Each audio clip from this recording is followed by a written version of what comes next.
Trending ito kapatid, ang binatilyo na ito. Kasi namahagi ng salita ng Panginoon habang lasing. At may nakita akong senaryo dyan kapatid, na ganyan talaga ang mga Christian. Naniniwala sa Diyos, pero wala sa gawa. Gusto nilang bumait, pero hindi nila kaya. Gusto nilang sumunod, pero hindi nila kaya. Ito lang naman ang sinasabi ng Panginoon sa atin. Mamuhay tayo ayon sa banal na Espiritu. Ang sabi dito sa Galatia 5:16, kaya mamuhay kayo ng ayon sa Espiritu upang hindi ninyo mapagbigyan ang pagnanasa ng laman. Kapag pinagbigyan pa natin ang pagnanasa ng laman natin, supak na siya sa banal na Espiritu, magkalaban na sila. So ibig sabihin yan, hindi mo pa totally binigay ang buong pagkatao at buong kaluluwa mo sa Panginoong Hesus.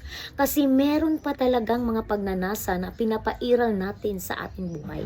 At isa na ang paglalasing. Kaya mo yang iwanan basta mamuhay ka ayon sa banal na Espiritu. At ang ginagawa ng ninanais ng laman, ito mga kapatid. Sexual na immoralidad, kalaswaan, kahalayan, pagsamba sa mga Diyos-Diyosan, pangkukulang, pagkapuot, pag-away-away, pagkainggit, pagkamakasarili, pagkagalit, pagkawatak-watak, pagkahati-hati, pagkainggit, paglalasing, pagkahilig sa kalawayan, at iba pang kasamaan. Binabalaan ko kayo, tulad ng ginawa ko na noon. Ang mga namumuhay ng ganito ay hindi mapapabilang sa kaharian ng Diyos.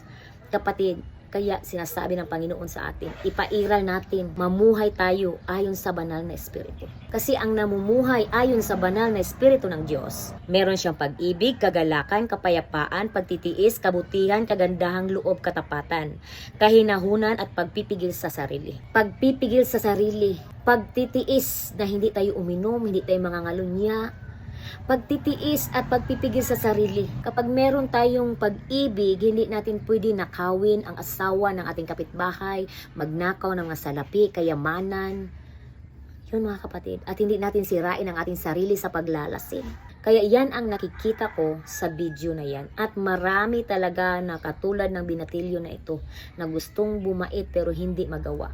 Dahil hindi talaga totally full surrender sa Panginoon. Natatakot pero hindi sumusunod. Dahil ang paglalasing, isa yan na hindi tayo makapasok sa kaharian ng Diyos at isa rin dyan ang ebidensya na hindi pa talaga fully surrender natin sa Diyos ang lahat. Yan lang sinasabi ko kapatid, mamuhay tayo, meron tayong pagpipigil, pagtitiis para sa Diyos. God bless.